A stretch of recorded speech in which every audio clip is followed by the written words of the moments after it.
Hello, you guys. Welcome to the Ranting Shop. It's me, Melissa, and today we're going to be reviewing Ready to Love Season 8, Episode 10. In this episode, it was quite explosive. People finally got to see who Chris was yelling at. I already told you guys multiple times that it was Jessica. Janelle just wouldn't make sense in that position because he would not have gotten as passionate as he did with somebody he had zero emotional connection with in the past. And I already told you guys, if you referred to the first episode's preview, in the end you would see that Jessica was the one he was talking to. So anyways, that happened. But first, let's rewind and talk about the general mood and the general happenings. So as I've said multiple times, it annoys me to no end to see people with no connection still there. I wish they'd just cut off all the unnecessary episodes and get to the point. Because Katerina Morier, come on. At this point, yeah, they connect on travel, okay, they connect on spirituality. She's more open to it. But you could tell that Maria is still very much focused on Jessica, and I do not think that Katerina will be able to catch up with his feelings for Jessica. And you could see in this entire episode, after Maury announced that the men were saying Jessica was combative and blah blah blah, his whole demeanor changed. Because I feel like at that point, that was the second time he felt like he could lose his connection with Jessica. The first time was when he mentioned he was spiritual and Jessica was not having it.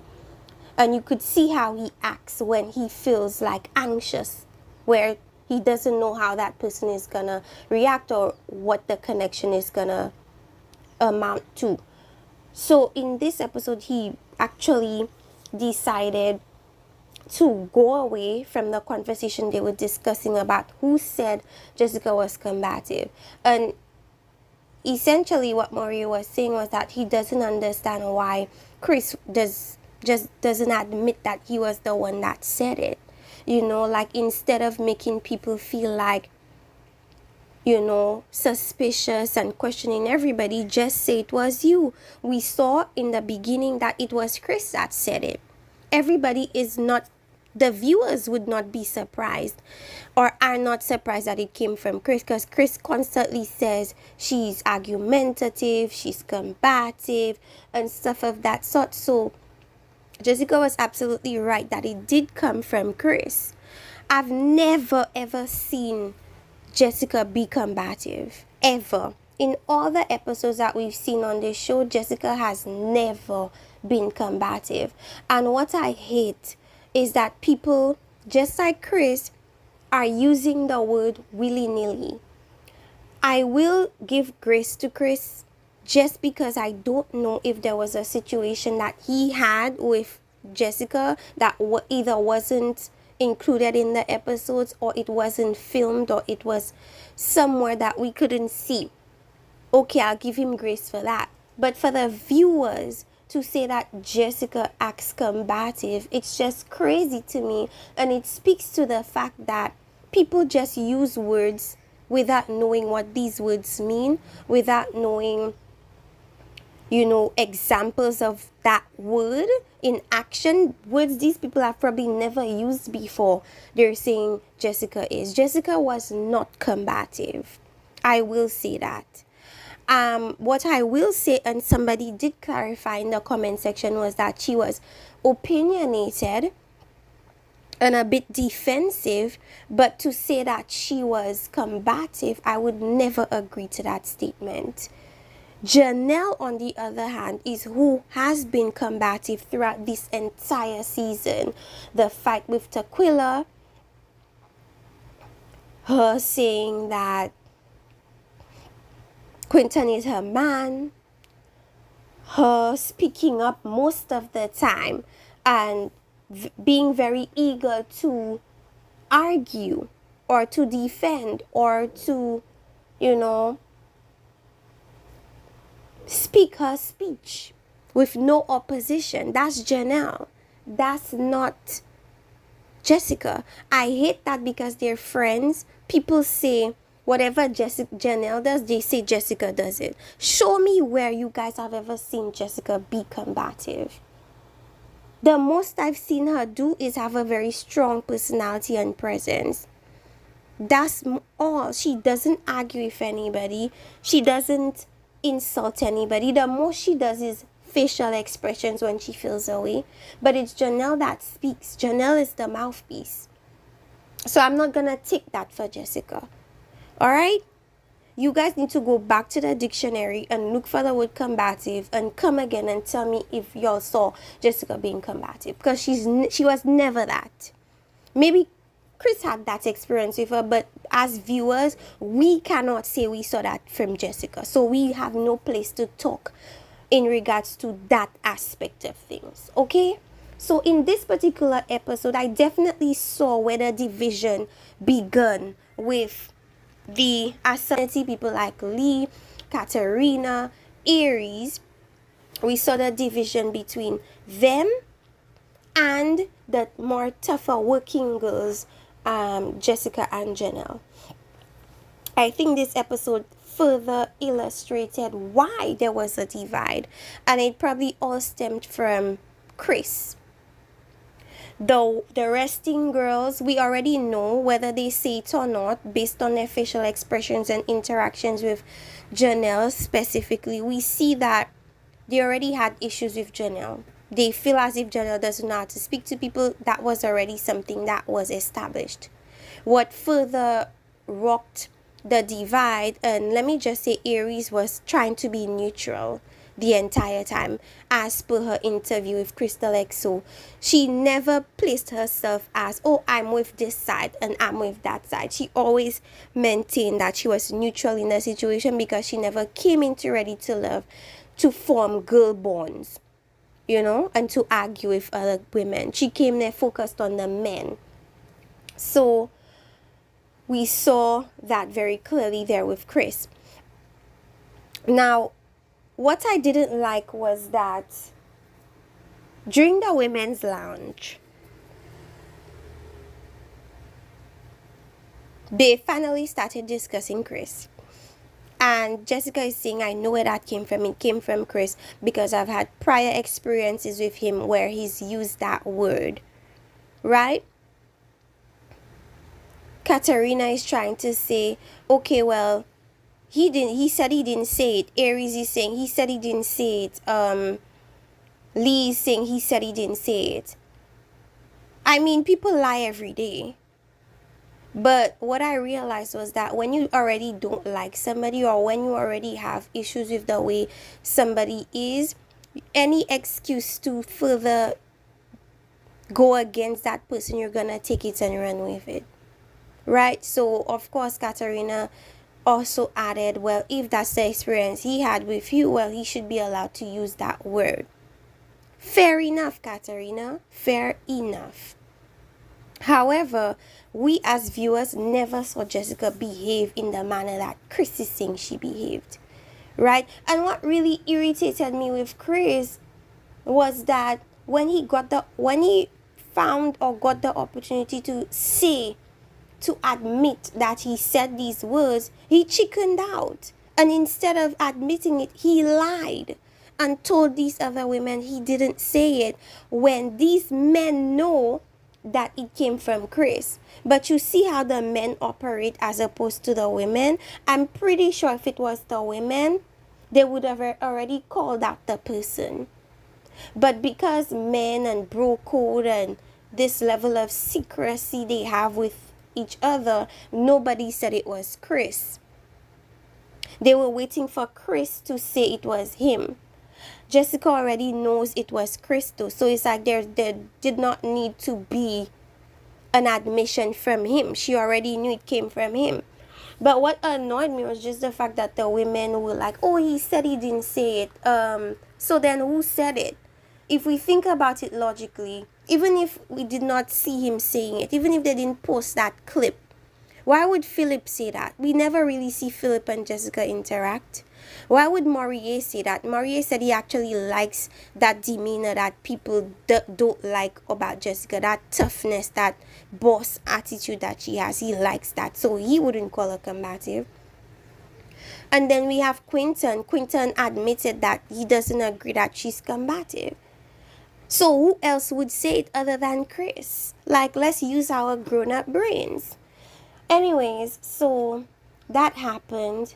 Jessica was like, I know who it is. I know it's Chris. Nobody has to convince me. I know based on past behavior that he's gonna be the one to use that term when he's describing me. Janelle, of course, is always there defending Jessica, as she always does. She's Jessica's mouthpiece. So if anybody is defensive and combative, it would be Janelle. Alright? So then we move on to the whole Quinton situation. And we saw they were trying to catch fish, and Janelle comes outside and she's like, hey, you caught a fish and all that. And we notice that Quinton's demeanor completely changes. He gives Lee, who was next to him at that moment, the fishing rod, and he goes right to Janelle. And I'm like, he acts like his mom came to the playground and yelled at him to go home. It's giving mother-son relationship. And it just makes Quinton look very pathetic. Like, people often mistake muscle men with being the epitome of masculinity. The reality of the situation is the muscle is a mask.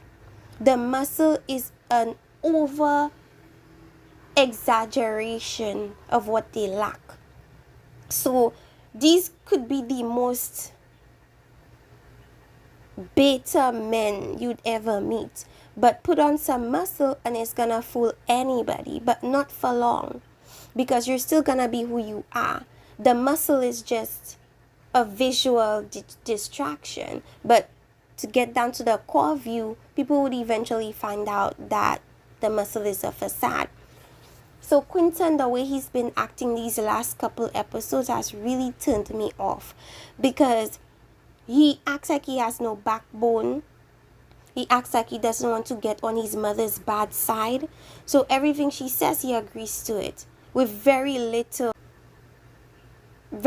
opposition, because he knows if there is opposition, her demeanor will change, specifically with him. So he's kind of walking on eggshells when it comes to Janelle, which I hate, because I feel like if you're in a relationship, you should never not be able to speak freely about that person's behavior that you may or may not like. I feel like if you are in a relationship with somebody you're comfortable with, it should be easy for you to say, okay, you did this, I didn't like it, let's work on being better at, communicating better. But he was trying to communicate that to Janelle, but he didn't, because he didn't want to step on her toes. So I was completely turned off. Chris gives Lee shoes. I just feel like at this point it's forced. Chris thinks he likes Lee. Chris thinks Lee is the person that he should be with. He's trying to convince us by trying to convince himself, and we're not convinced. Lee is just being nice. Lee doesn't like Chris. Lee does not like Chris. In the women's lounge, though, she was trying to go to bat for him, because beside Quinton, who Janelle has already claimed, Chris would have been her other connection that she could have leaned on. But him being gone, she kind of have to be at the mercy of Quinton, so to speak, because that would be her only connection. And because he's already made it clear that he's spoken for by Janelle, it's kind of put her in a situation where if I was Lee, I would just go home. Even though in the next episode we see that he's telling Lee, he hasn't, what did he say? He hasn't made a decision. That's a lie. Because if that's the case, why would you tell Katerina you're spoken for? You would have to know that the women speak amongst themselves, and that would travel to the other women. And if you wanted to maintain something with Lee, that is something he would have never said. So either he's changed his mind because he sees how Janelle gets when she's angry, or he wants to be that person that decides between two people. That person that is in that power position. Maybe that's what he wants. Because we've already seen before how these people in the power positions is like to drag the people to the end just so they can humiliate them and tell them they're not choosing them. We saw that when, I think it was Adriana, when she was telling that guy, Simone's ex, she was trying to get him to stay on the show just so in the final episode she would have somebody to deny and somebody to accept. We all saw it. It was very inorganic. It was very cringeworthy. She knew she wasn't really feeling him. She should have just said to him, okay, I'm not feeling you. And if he wanted to leave, let him leave. Because that'd make your choice easier. You just go with the person you want. Kalfani at the time, who ended up shitting on her in the end. But you know what I'm saying? Don't drag people just to reject them. That's what I'm saying. So if you know that you're locked in with Janelle, set Lee free and let her go. Don't drag her on to the final episode just so you have two options to choose from. I just feel like it's cruel. And maybe that's the format of the show, but I don't agree with it. I feel like if I know you're feeling another person, it doesn't make sense for me to stay. And don't convince me to stay. You know? So anyways, there's that. What else can we speak on? Aries and what's this guy's name? Aries and Philip. I mean, it is what it is. They have very much a connection. You could see that Aries actually likes Philip. You could see that Philip likes Aries. And somebody was saying that actually they don't think Aries likes Philip. But what I will say is, within this show, she shows that she likes him, or she shows more like for him than she shows for Chris. So in comparison to Chris, she likes Philip. When we saw the interaction with Aries and Chris, they were doing the archery thing. This was another date where I was like, please stop playing in our faces. Because it doesn't matter whether Chris is able to provide or give Aries the life she wants. She doesn't like him. If she liked him, it would be much easier for, her to go with Chris, or for it to be a better decision. She's talking like she's conflicted, but she's not. She's gonna go with Philip. Period. There's just no way Aries is gonna go for Chris. From the very beginning, anytime they're with each other, in the vicinity with each other, on dates with each other, it seems as if Aries is uncomfortable.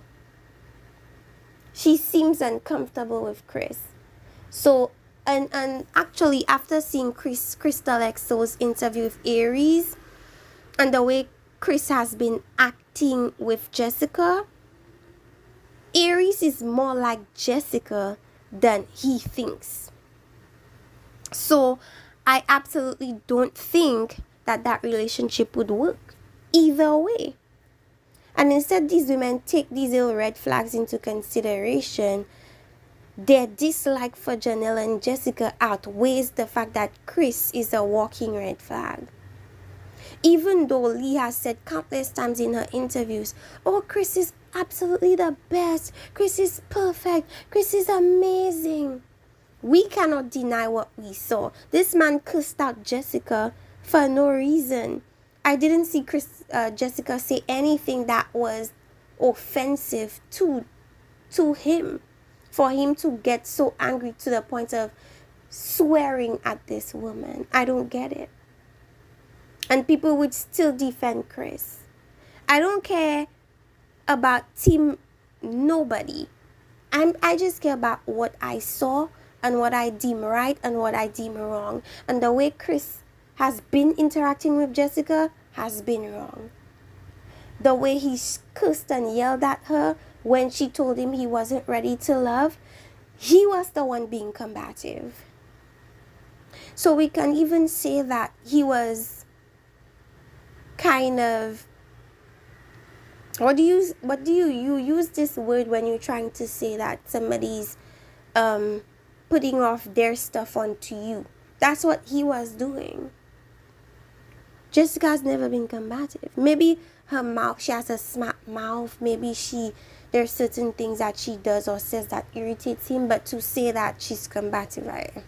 And to warrant that reaction, people were even saying maybe Jessica did something, or she said something, because they cut up these dates. Fair. They cut up the dates. But I just don't feel as if she said anything to offend him to that extent. But I could stand corrected. Okay, let's move on to Janelle and Chris again. When they had their date, he was essentially saying the person he was with prior, she didn't give him any love, didn't praise him for anything, and he didn't realize he needed it until he needed it. And Janelle is working on being more affectionate, but she's not an affectionate person. So I feel as if in the beginning of that situation, she might be all of what he says he wants, but because that's not who she is, it's not gonna be sustainable. Either way it goes, it just doesn't make sense for Chris and for Janelle and Quinton. I just don't see it. So anyways, do we have anything else to speak about? Morier, we spoke about Morier. We spoke about Katerina. Too little, too late for Katerina. Like, girls, just stop. Chris, horrible. Chris got sent home, by the way. But it's kind of interesting because most people didn't say Chris. Most people said somebody else's name, but Chris ended up getting sent home. Either way, he got sent home, and Morier is still there, which irritates me, which irks my nose, because I don't think he deserves to still be there. Jessica does not like Morier, and I just hate that they're always playing in our faces about, our connection this and our connection that. At this point, you just want to win. You just want to be the last one standing. So stop with this shit about, we have this strong thing. Y'all don't have anything. Katerina and Morier have nothing. In the real world, nobody there would look at Morier. So anyways, let me know what you guys think about this episode. Like, subscribe. See you guys next time. Bye.